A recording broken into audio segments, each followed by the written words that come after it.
برہنہ یا ننگے ہونے سے بچو کیونکہ تمہارے ساتھ فرشتے ہیں، یہ بات کہاں سے ثابت ہے؟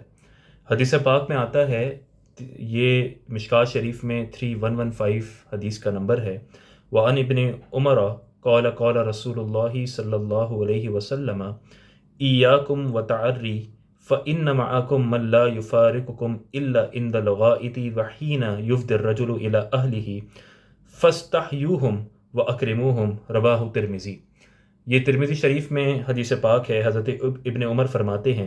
کہ رسول اللہ صلی اللہ علیہ وسلم نے فرمایا کہ ننگے ہونے سے بچو کیونکہ تمہارے ساتھ وہ ہیں جو تم سے کبھی جدا نہیں ہوتے سوائے پیشاب یا پاخانہ کے، اور اس وقت کہ جب مرد اپنی بیوی کے پاس جاتا ہے تو ان سے شرم کرو اور ان کا احترام کرو۔ یعنی یہ دو وقت ایسے ہیں، علماء نے فرمایا یہاں سے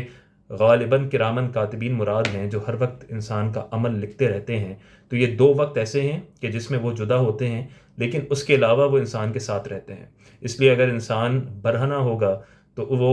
حیا محسوس کرتے ہیں، اور انسان کو بھی ان سے حیا کرنی چاہیے، اس لیے انسان کو برہنہ ہونے سے بچنا چاہیے۔